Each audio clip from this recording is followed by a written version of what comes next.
বাংলাদেশের নির্বাচন ১২ই ফেব্রুয়ারি ২০২৬। বাংলাদেশের রাজনৈতিক দলগুলোর মধ্যে সমঝোতা চলছে।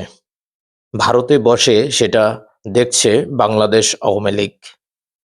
ভারত কি করবে? বাংলাদেশের রাজনীতিতে বড় ধরনের মোড় নিতে যাচ্ছে। গণ অধিকার পরিষদ ২০১৮ সালের পর থেকে সবার মুখে মুখে সেই নুরুল হক নূর এবং রাশেদ খান তারা বিএনপির হয়ে ধানের শীষে লড়বেন। ভাবা যায়? বিএনপির সাথে জোটে যাচ্ছেন গণ অধিকার পরিষদ। বাকি যারা আছে তারা ঠিকঠাক মতো এমপি হতে পারবে কিনা, কেউ একজন হতে পারবে কিনা, এটা একটা প্রশ্ন। গণ অধিকার পরিষদে ছিল সেই তারেক রহমান, আম তারেক অনেকে বলে থাকে। এইদিকে আম তারেক, বুঝতে পারছেন তো, আম তারেক রহমান সে ফেনীর নিষিদ্ধ আওয়ামী লীগের এক নেতাকে মনোনয়ন দিচ্ছে।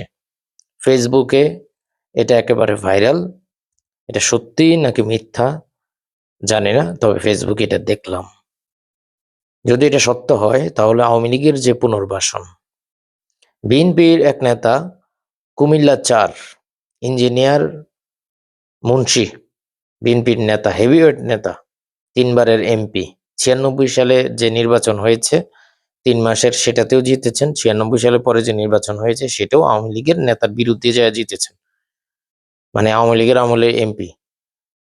তো তিনিও কিন্তু আওয়ামী লীগের নেতাদেরকে তার দলে ভিড়িয়েছেন, মানে হাসনাত আবদুল্লাহর অপোজিশনে যিনি আছেন। এই যে জোট, আর এরপরে তো সবচেয়ে বড় যে ঘটনা, এনসিপি হচ্ছে জামাতের সাথে যাচ্ছে এবং আব্দুল কাদের একটা পোস্ট করেছেন, সেখানে তিনি বলার চেষ্টা করেছেন ঘটনাটা কিভাবে হবে। ৩০টা আসন দেবে, প্রতি আসনের জন্য ১.৫ কোটি টাকা বরাদ্দ দিবে জামাতের পক্ষ থেকে। তারপর পশ্চিমারা নাকি আহ জামাতকে ক্ষমতায় দেখতে চায় না।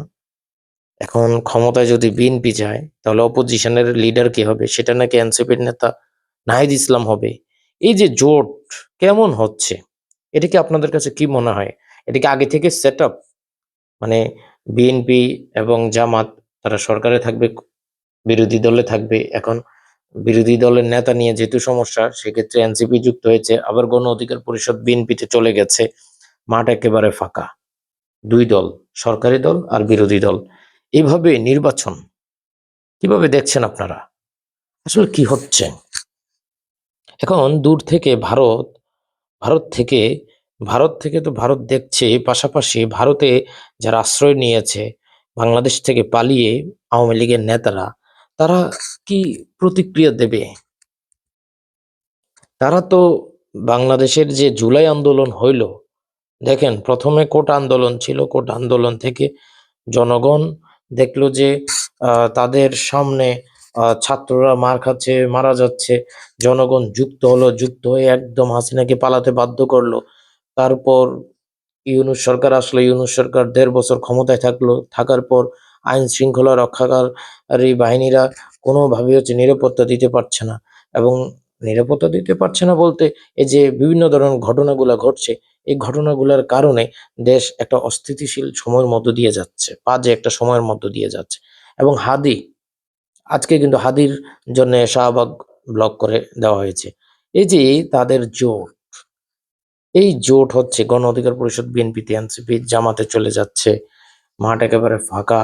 তারপর জাতীয় পার্টি নির্বাচন করতে পারবে কিনা, এটাও একটা প্রশ্ন। তাদেরকে বিভিন্নভাবে বাধা দেওয়া হচ্ছে।